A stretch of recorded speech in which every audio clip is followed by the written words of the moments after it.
kami semakin dikuatkan, semakin memperoleh kepastian daripada Tuhan, semakin membuat kami teguh iman kami di dalam kehidupan kami. Karena itu Tuhan, Roh Kudus berkarya di atas setiap kami. Urapi kami semua Bapa, baik hamba-Mu yang terbatas di dalam menyampaikan firman Tuhan, maupun semua kami yang mendengarkannya, agar lewat kebenaran firman Tuhan semakin kami dikuatkan oleh Engkau Bapa. Di dalam nama Tuhan Yesus kami siap sambut kebenaran firman Tuhan. Haleluya, amin. Bapak Ibu dipersilakan duduk kembali.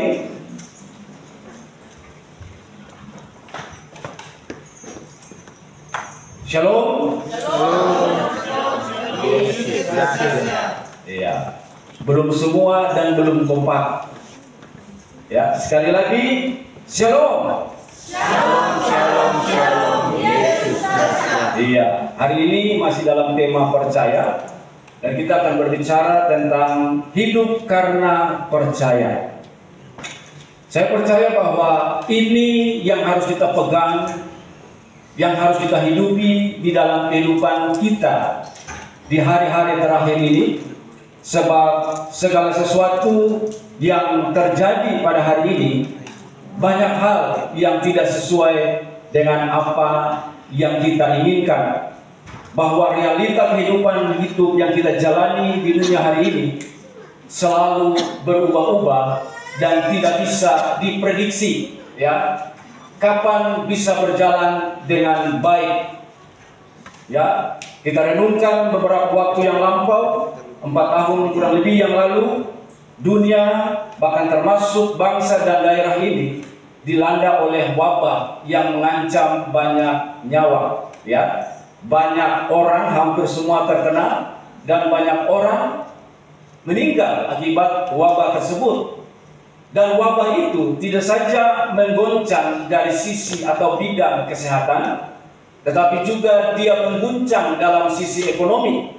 Sebab oleh wabah itu terjadi, ya, lockdown atau PSBB, ya, yang dimana segala kegiatan baik pekerjaan maupun usaha itu pasti dibatasi, sehingga seluruh pekerjaan yang normal menjadi tidak normal. Terjadi pemutusan hubungan kerja, lalu kemudian berdampak pada kelusuan ekonomi, lalu juga banyak berdampak pada kehidupan sosial, di mana ada satu daerah banyak istri minta diceraikan oleh suaminya karena suaminya pengangguran dan tidak bisa bertanggung jawab karena pemutusan hubungan kerja. Jadi dampaknya pada saat itu luar biasa.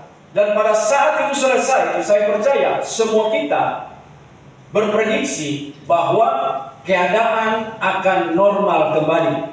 Amin. Sebab pasti kerja sudah normal kembali. Semua kegiatan aktivitas ekonomi pasti berjalan dengan lancar. Tetapi kalau hari ini kita cermati dengan baik, maka itu pun tidak berjalan sebagaimana mestinya.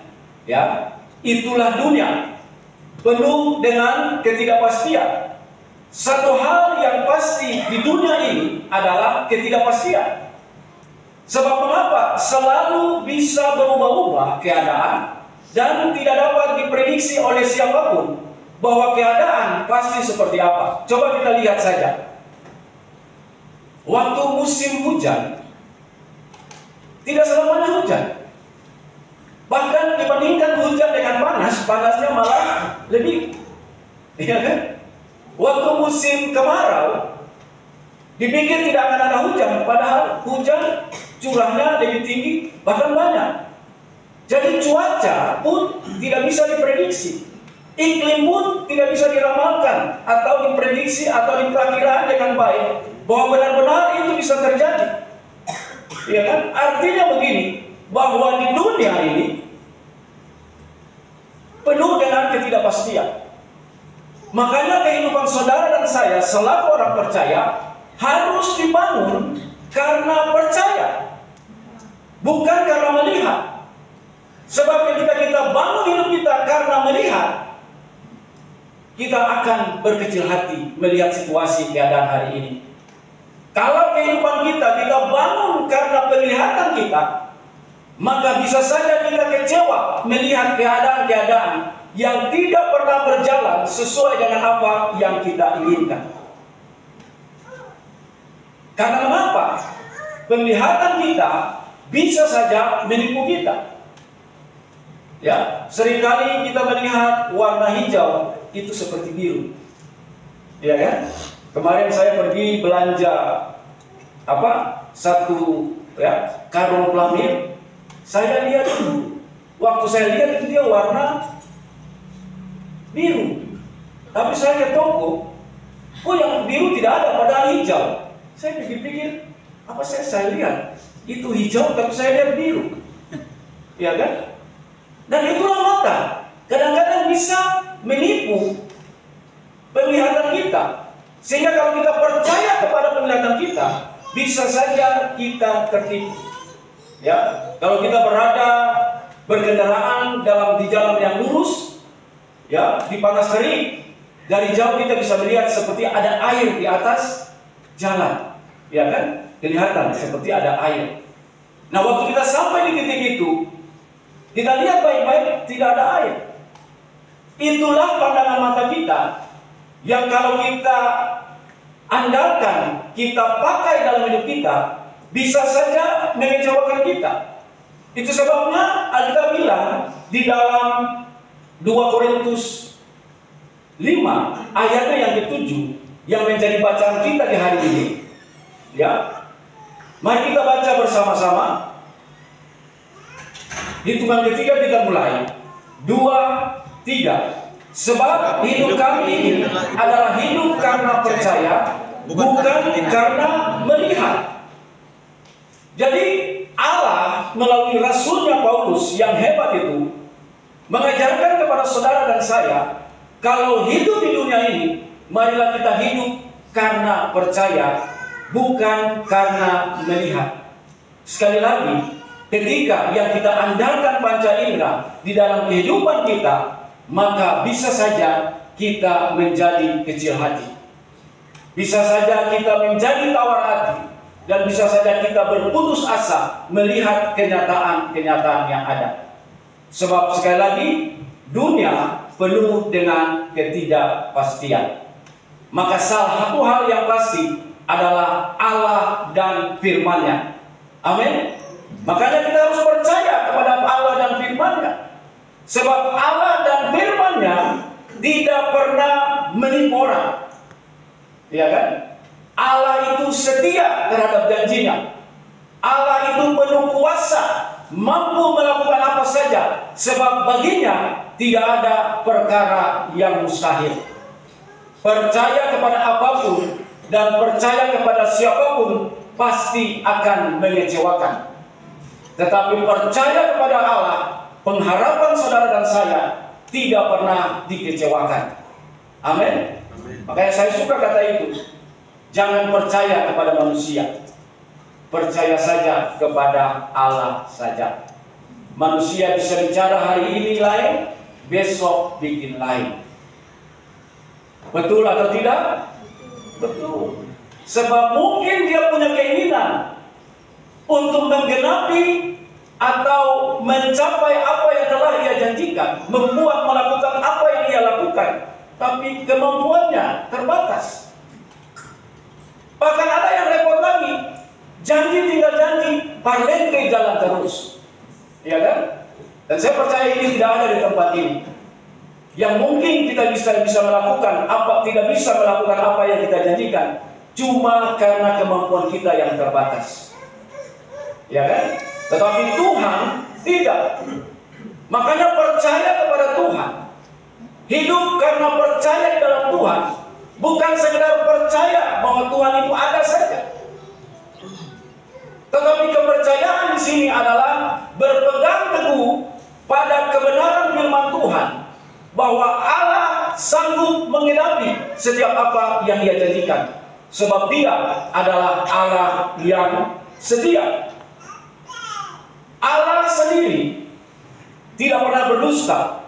Sebab apa saja yang Allah katakan, Allah bicarakan, Allah firmankan, pasti terjadi. Ini terlihat waktu penciptaan dunia pada awalnya. Segala sesuatu dia jadikan dengan perkataan yang keluar dari mulutnya, alias firman Allah. Waktu dia katakan terang, maka jadilah terang. Waktu dia katakan berjadilah cakrawala, maka jadilah cakrawala. Waktu dia katakan berpisah antara laut dan darat, maka jadilah demikian. Waktu dia bilang jadilah alat-alat penerangan, langit, bulan, matahari, bintang, semuanya terjadi. Itu menunjukkan bahwa betapa hebatnya firman yang keluar dari mulut Allah. Yesaya 55 ayatnya yang ke-11.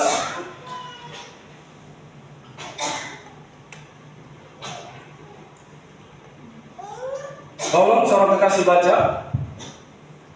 Demikian firman Tuhan, demikianlah firmanku yang keluar dari mulutku, ia tidak akan kembali kepadaku dengan sia-sia, tetapi ia akan melaksanakan apa yang kukehendaki dan akan berhasil dalam apa yang kusuruhkan kepadanya. Iya, kalau Tuhan sudah bicara, kalau Tuhan telah berfirman, itu pasti terjadi. Sebab tidak pernah firman Allah itu keluar dari mulutnya itu sia-sia dan tidak mengerjakan apa yang Dia suruh. Makanya kita harus berpegang teguh pada firman Tuhan. Sebab perkataan yang pasti. Perkataannya adalah perkataan yang bisa Ia genapi. Sebab firman-Nya mengandung kuasa.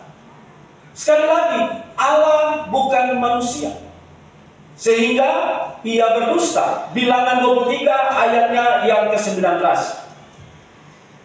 Seorang kekasih baca lagi. Allah bukanlah manusia sehingga ia berdusta, bukan anak manusia sehingga ia menyesal. Masakah ia berfirman dan tidak melakukannya, atau berbicara dan tidak menepatinya? Iya, Tuhan tidak sama dengan manusia. Sekali lagi saya mau katakan, manusia bisa berdusta, tapi Tuhan tidak pernah bisa berdusta. Firman-Nya, perkataannya, janjinya adalah harga dirinya. Apa yang Dia bilang, Dia pasti lakukan. Apa yang Dia katakan, pasti Dia genapi. Kalau anak manusia berbicara dan bisa menyesal, karena apa? Seringkali ketemu manusia ini bicara tanpa berpikir, ya kan? Nanti jadi dulu baru berpikir. Makanya kadang-kadang orang menyesal atas apa yang kita bicarakan. Tapi Tuhan tidak. Sekali Dia bicara, karena Dia tahu Dia sanggup melakukan itu. Sekali Dia katakan, Dia tahu Dia pasti bisa menggenapi semua apa yang Ia bicarakan. Karena itu, Bapak Ibu, kalau melihat kondisi hari-hari ini, kalau mengalami suatu keadaan pergumulan dalam kehidupan saudara dan saya yang tidak pernah habis-habisnya, entah itu masalah keuangan, entah itu masalah kesehatan, entah itu masalah hubungan dalam keluarga. Kalau kita lihat dengan mata jasmani kita pasti akan tawar hati. Kita cenderung akan putus asa, sebab semuanya kelihatan tidak bisa berjalan dengan baik. Tetapi kalau kita berpegang pada firman Tuhan, kita pegang teguh itu sungguh-sungguh jadi Tuhan, maka pasti akan terjadi apa yang kita pegang tentang firman Tuhan itu. Sebab sekali lagi, Allah yang berfirman, Dia pasti menggenapinya di dalam kehidupan kita. Makanya ketika kita pegang firman Tuhan, kita pasti akan hidup. Waktu kita percaya, kita berpegang teguh kepada firman Tuhan, maka kita pasti akan menjalani kehidupan ini, apapun situasi, keadaan yang hari-hari ini kita hadapi. Amin. Sebab hidup artinya tetap bergerak maju. Situasi boleh tidak baik-baik dalam kehidupan kita, tetapi waktu kita percaya kepada Tuhan, kita tetap bisa bergerak kemanapun kita pergi. Waktu kita percaya kepada Tuhan, mungkin usaha lagi sepi, tapi saudara dan saya tetap bisa maju. Amin.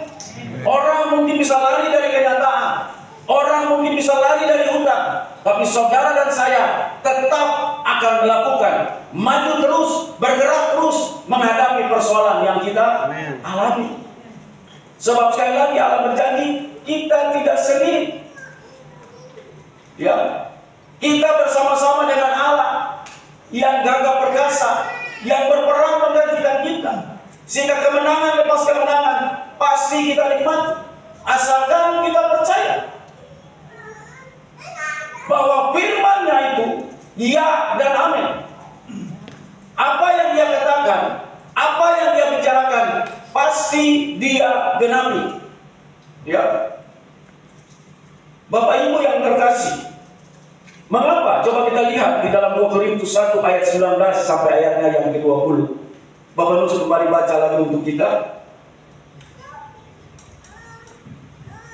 Karena Yesus Kristus anak Allah yang telah kami beritakan di tengah-tengah kamu, yaitu olehmu dan oleh Silvanus dan Timotius, bukanlah ya dan tidak, tetapi sebaliknya di dalam Dia hanya ada ya. Sebab Kristus adalah ya bagi sumber janji Allah. Itulah sebabnya oleh Dia kita mengatakan amin untuk memuliakan Allah. Iya. Jadi di dalam Tuhan tidak ada ya dan tidak. Tidak ada tidak pasti. Tidak ada keraguan. Tetapi di dalam Dia itu ya dan amin. Di dalam Dia ada kepastian, dan Yesus menjadi jaminan untuk saudara dan saya menerima setiap janji-janji Allah di dalam kehidupan kita yang percaya sungguh-sungguh dan berpegang teguh kepada firman-Nya. Itu sebabnya Alkitab katakan, tinggallah di dalam firman-Ku dan Aku tinggal di dalam engkau, maka minta apa saja akan diberikan kepadamu. Ya kan? Jadi kalau firman Allah kita pegang teguh, firman Allah kita hidupi dalam kehidupan kita, minta apa saja. Waktu Tuhan jadi raja dalam hidup kita, waktu Tuhan memerintah atas kehidupan saudara dan saya, maka Alkitab menjamin minta apa saja. Yang penting kita butuhkan, yang penting kita betul-betul sangat membutuhkan hal yang demikian, Tuhan pasti akan memenuhinya. Sebab di dalam Dia, sekali lagi Bapak Ibu, tidak ada antara ya dan tidak. Di dalam Dia hanya ada kata ya, hanya ada kata pasti, hanya ada kata amin. Makanya minta di dalam Dia, percaya sungguh-sungguh kepada Dia bahwa Dia sanggup untuk melakukan segala sesuatu. Sebab baginya tidak ada perkara yang mustahil. Karena itu kita tetap dalam kondisi seperti ini, apapun keadaan kita harus tetap bergerak maju. Karena apa? Kita tidak sendiri berjalan, kita tidak sendiri bergerak maju, tapi kita bersama-sama dengan Tuhan. Yang berikut, ketika kita percaya kepada Tuhan, karena hidup karena percaya, maka pasti kita akan melewati semua proses yang ada. Tuhan tidak pernah berjanji bahwa langit selalu biru. Amin. Pasti ada awan juga. Tuhan tidak pernah berjanji bahwa lautan itu akan tenang saja. Pasti ada ombak. Tuhan pun tidak pernah berjanji dalam kehidupan saudara dan saya yang setia kepadanya tidak pernah mengalami masalah. Tetapi yang janjinya adalah Dia menyertai saudara dan saya, sehingga melewati setiap proses apapun yang Tuhan izinkan terjadi dalam kehidupan saudara dan saya, kita harus yakin kita benar-benar bisa melewati semuanya itu. Amin. Ada kemarau, ada musim penghujan, ada malam, ada siang, ada musim menabur, ada musim menuai. Segala sesuatu pasti ada musimnya. Hari ini mungkin kita tertatih-tatih, mungkin kita menangis dalam melangkah, dalam mengikuti proses yang ada. Tetapi percayalah, Suatu saat, waktunya Tuhan, kita akan bersorak-sorai dan bertepuk tangan karena Tuhan. Sebab lembah kekelaman itu berdampingan dengan puncak kebahagiaan. Itu sebabnya Daud bilang waktu Tuhan sertai dia hanya berjalan melewati lembah kekelaman. Artinya hal-hal yang menyesatkan hidup orang hari ini itu hanya sementara saja. Sebab kita tidak tinggal di dalamnya, tapi kita melewati semua proses-proses itu sampai pada akhirnya kita akan mendaki kepada puncak kebahagiaan yang Tuhan telah sediakan bagi saudara dan saya. Karena itu Bapak Ibu, waktu menjalani proses, janganlah kita protes. Ya kan?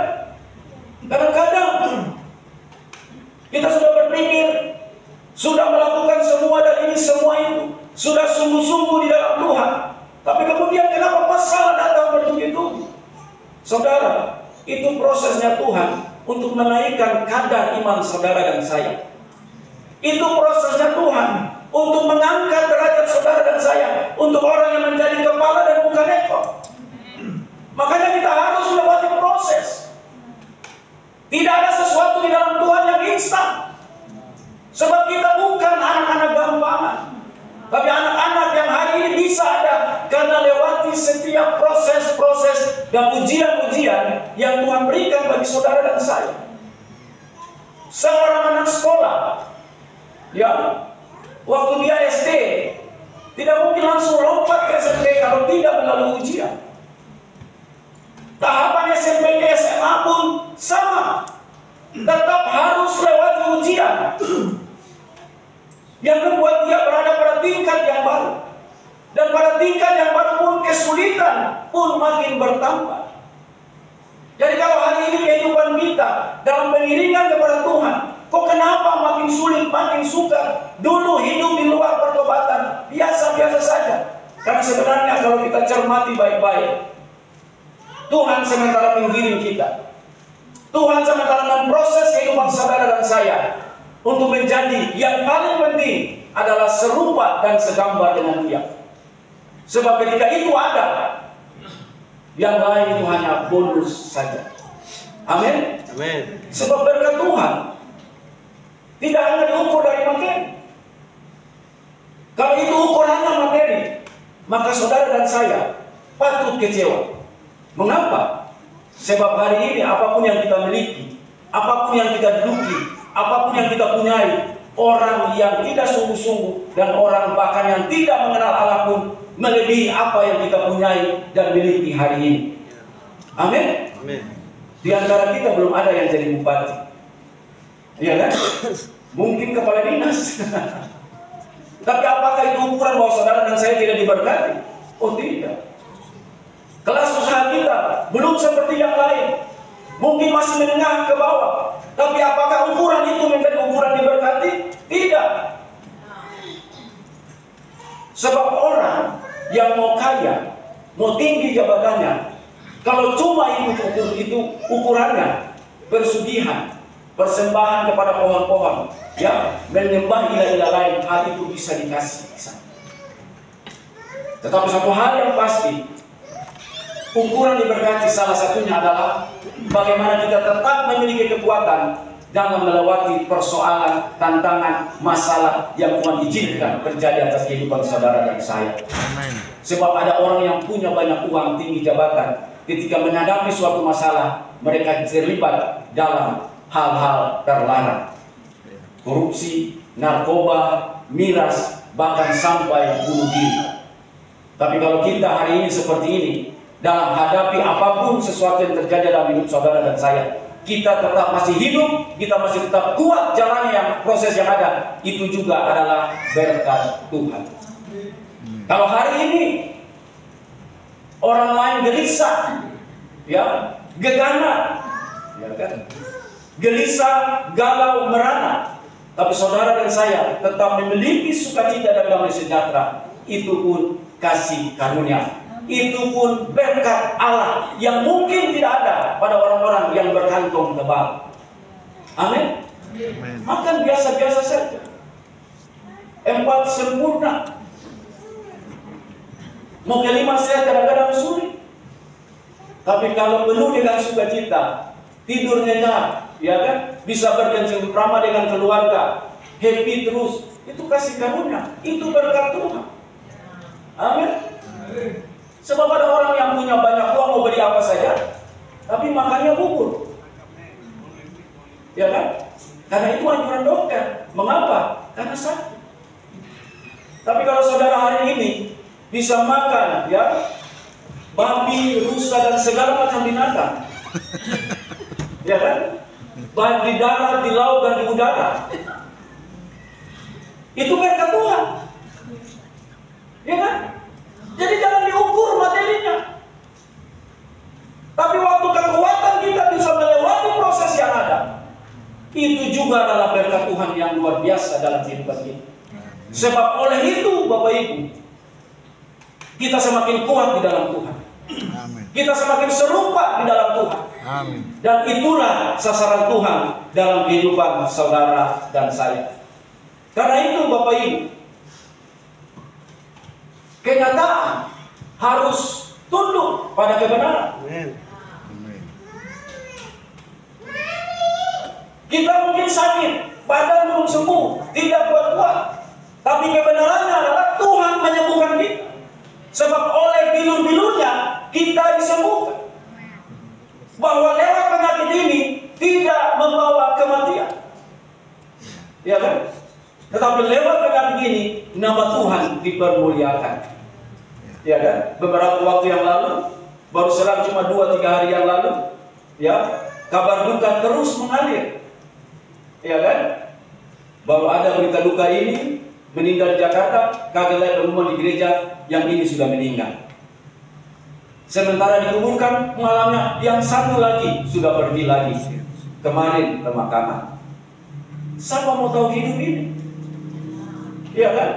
Kalau hari ini kita masih ada, masih bernapas, bisa datang ke gereja, itu cuma karena kasih karunia Tuhan.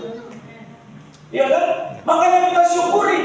Jangan melihat kepada kenyataan yang ada, tapi lihatlah kepada kebenaran yang ada, bahwa sepanjang Tuhan menyertai kehidupan saudara dan saya, semua proses sepahit apapun yang ada, kita pasti bisa melewati semuanya itu. Sebab kalau kita hidup karena percaya, maka setiap proses-proses apapun kita pasti bisa melewatinya. Berikut, hidup karena percaya membuat kita dapat mengatur hidup kita. Ya, saudara dan saya tidak hanya bisa percaya, punya keyakinan yang teguh akan firman Tuhan, tetapi saudara dan saya juga bisa mengatur hidup kita dan tingkah laku kita. Sebab percaya dan mengatur hidup itu dua hal yang saling bergandengan tangan. Ya, ibarat dua sisi mata uang, yang satu tidak bisa dipisahkan dengan yang lain. Kalau sebelahnya hilang, maka tidak jadi namanya mata uang. Tapi kalau dua-duanya ada, maka itu pasti terjadi. Kalau kita mau hidup karena percaya, maka saudara dan saya pun harus bisa mengatur hidup kita. Kita tidak mungkin bisa bergumul tentang sakit penyakit kita, misalnya asam urat, Bapak Ibu. Tapi kemudian yang kita makan adalah kacang-kacangan. Yang kita makan adalah daun kasbi. Yang kita makan adalah bayam, sayuran hijau tua, yang pada akhirnya akan membawa kita pada kesakitan. Ya kan? Kita berdoa minta kesembuhan, tapi bagian kita adalah mengatur pola hidup kita dan pola makan kita. Makanya jangan kita berdoa, Tuhan berkati makanan ini saja. Tapi kita pun harus berdoa, Tuhan kasih hikmat buat saya untuk memilih makanan-makanan yang bisa menyehatkan tubuh saya. Amin. Amin. Yang pikir sudah berdoa jadi apa saja sikat. Wah, itu namanya mencobai Tuhan.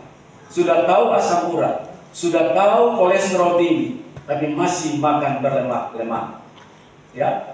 Percaya kepada janjinya bahwa ia menyembuhkan saudara dan saya, maka percaya demikian pun membuat kita bisa mengatur kehidupan kita. Amin.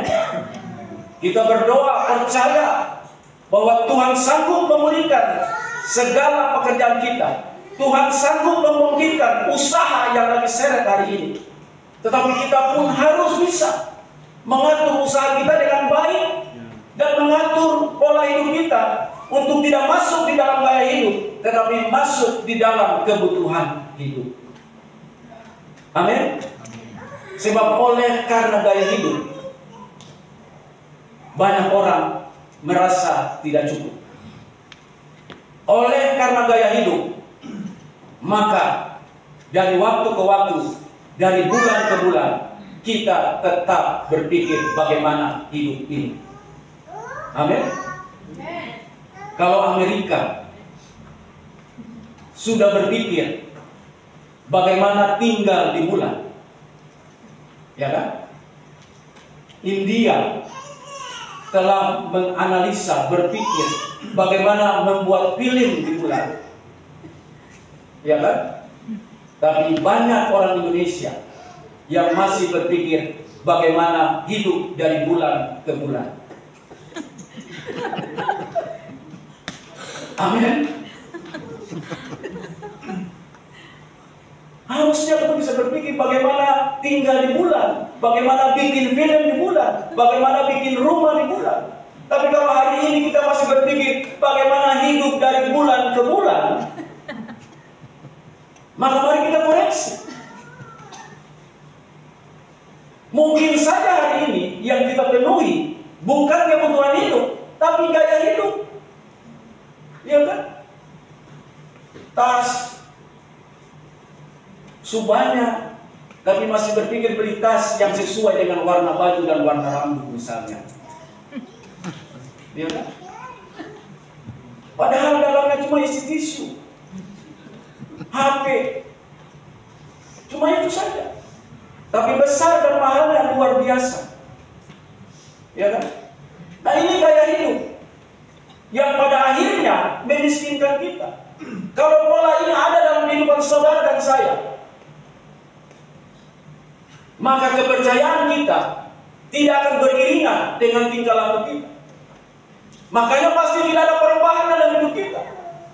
Sakit tetap sakit, ya, kekurangan tetap kekurangan, usaha tidak maju tetap tidak maju, tetap tidak naik, ya tetap tidak naik.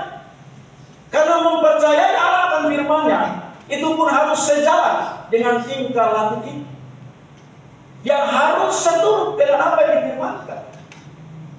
Menganggap, bergumul, berdoa supaya suami sembuh, tapi perilaku istri di rumah tidak pernah mau melayani dengan baik, hanya bersungut menggerutu.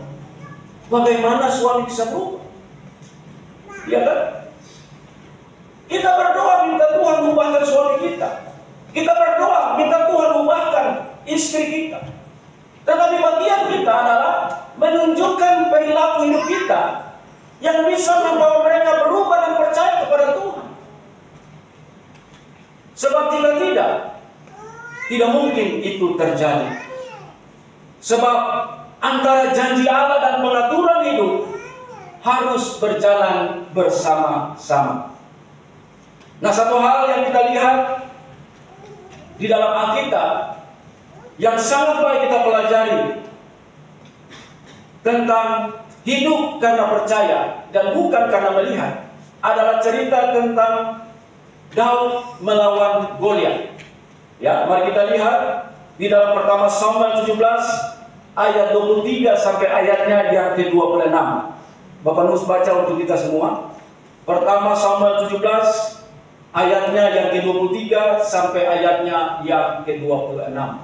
Sedang ia berbicara dengan mereka, bantulah pendekar itu, namanya Goliat, orang Filistin dari Gad, dari barisan orang Filistin. Dia mengucapkan kata-kata yang tadi juga, dan Daud mendengarnya.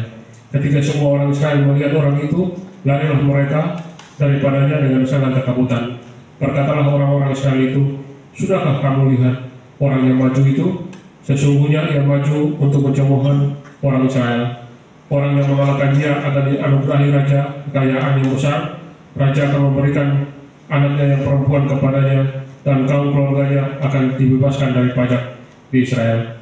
Lalu berkatalah Daud kepada orang-orang yang berdiri di dekatnya, apakah yang akan dilakukan kepada orang yang mengalahkan orang Filistin itu dan yang meninggalkan cemooh dari Israel? Siapakah orang Filistin yang tidak bersunat ini sampai ia berani mencemoohkan barisan daripada Allah yang hidup? Iya. Jadi di ayatnya yang ke-23 di sana dikatakan, sedang ia berbicara dengan mereka, tampillah maju pendekar itu. Ya, pendekar di sini artinya ahli perang yang sulit dikalahkan. Jadi Saul dan pasukannya melihat Goliat itu seperti pendekar, ahli perang yang sulit dikalahkan. Ya. Ketika semua orang Israel dalam ayatnya yang berikut melihat orang itu, jadi semua orang Israel ini bukan bangsa Israel, tapi semua orang Israel pada saat itu adalah tentara yang berpengalaman. Ya, mereka sudah terlatih dan punya pengalaman perang yang luar biasa. Tetapi waktu mereka melihat Goliat, yang mereka lihat itu dan menganggap dia sebagai seorang pendekar, ahli perang yang sulit dikalahkan, mereka menjadi takut. Nah, mari kita lihat waktu Daud melihat Goliat ini, dia bilang begini, siapakah orang Filistin yang tak bersunat itu? Ya, pada zaman itu orang yang tidak bersunat dianggap rendah. Ya, sampai dia bilang begini, sampai ia berani mencemoohkan barisan daripada Allah yang hidup. Jadi penglihatan dan pemikiran daripada pasukan Israel bersama dengan Saul itu berbeda dengan penglihatan dan pemikiran dan perkataan Daud. Mereka melihat Goliat seperti seorang pendekar, tapi Daud melihat Goliat seperti orang yang tidak bersunat. Dia meremehkan dengan kata-katanya, siapakah orang yang tidak bersunat itu? Siapakah orang yang rendah ini, yang berani mencemooh barisan dari Allah yang hidup? Ya, faktanya sama Goliat, tapi penglihatan dan perkataan berbeda antara Raja Saul dan pasukannya dengan Daud. Makanya Saul dan pasukannya lari mundur ketakutan. Karena dia melihat Goliat itu tinggi besar 3 meter, punya pengalaman yang luar biasa, sehingga mereka percaya mereka tidak bisa mengalahkan itu si Goliat. Tetapi Daud melihat dalam perkataan yang mengejek, merendahkan Goliat, siapakah orang yang bersunat itu? Yang tidak bersunat itu, sehingga mencemoohkan. Ya, diangkat lagi barisan ini, pasukan barisan Israel, Allah yang hidup itu. Itu sebabnya kalau Saul dan bangsanya dan pasukannya pada saat itu lari meninggalkan Goliat, waktu Goliat maju ke depan, tetapi Daud berbeda. Dia malah maju menghadapi Goliat karena dia tahu, dia lihat Goliat sebagai orang yang tidak ada apa-apanya karena dia ada di dalam Tuhan. Amin. Saul bisa bilang kepada Goliat, kepada Daud, Goliat itu masih muda macam Moses saja, itu sudah pengalaman berperang, ya kan? Nah, yang umur macam Moses hari ini ada nyong, belum bikin apa-apa. Kapan perang belum ada. Itu menurut kita bahasa hari ya. Kalau Saul bilang pada Daud, belum ada apa-apa sih. Mau bilang orang yang macam begitu. Tapi Daud punya keyakinan yang sungguh, bahwa kalau Allah pernah tolong dia waktu dia lawan itu beruang dan singa yang mau mengganggu 2-3 ekor kambing dombanya yang dia gembalakan, maka dia juga percaya bahwa Allah yang sama akan melepaskan dia dari tangan Goliat yang ditakuti oleh pasukan Israel dan Raja Saul pada saat itu. Makanya ia maju waktu Goliat maju. Apakah dia cuma hanya percaya sampai di situ lalu tidak melakukan apa-apa? Tidak. Dia mengarah maju, dia lewati proses, tapi dia mengatur hidupnya. Dia bikin apa? Dia ambil batu, dia taruh di umbannya, dia putar mengarahkan kepada Goliat, lalu dia lepaskan. Dia mengatur hidupnya sampai pada akhirnya Goliat tumbang dan dia terlepas dari tangan Goliat. Jadi cerita ini menunjukkan kepada bahwa persoalan tetap ada. Masalah, kesesakan, kesulitan tetap ada dalam kehidupan saudara dan saya. Tapi saudara dan saya sebagaimana Daud harus tetap maju karena mempercayai Tuhan. Kita harus tetap melewati proses karena mempercayai Tuhan. Kita harus tetap bisa mengatur hidup ini karena mempercayai Tuhan. Jika itu terjadi, kemenangan Daud pun menjadi kemenangan saudara dan saya. Amin. Sebab Allah barisan Israel yang hidup itu adalah Allah yang sama sampai hari ini yang saudara dan saya percayai. Allah Abraham, Allah Ishak, Allah Yakub, Allah Daud adalah Allah juga saudara dan saya.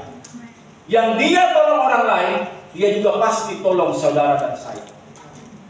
Makanya situasi, keadaan, pergumulan, masalah, apapun yang hari kita akan hadapi, mari kita berpegang kepada firman Tuhan dengan teguh. Kita harus percaya bahwa di dalam Tuhan ada jaminan kepastian untuk kita memperoleh jawaban Tuhan. Sehingga kita tidak tinggal di tempat, tapi kita bergerak maju. Kita tidak protes waktu menjalani proses, tapi kita bersyukur dan tetap melewati proses yang ada. Ya, kita tidak menunggu orang lain mengatur kita, tapi bagaimana kita mengatur keadaan kita melalui kepercayaan kita kepada firman Tuhan. Saya percaya inilah kehidupan yang harus kita bangun di tengah-tengah dunia yang penuh dengan ketidakpastian ini. Supaya apa? Dunia bisa resesi, tapi saudara dan saya tetap resepsi. Amin. Orang kiri kanan bisa jatuh, tapi saudara dan saya akan tetap berdiri teguh menyaksikan perbuatan Tuhan yang ajaib dalam kehidupan saudara.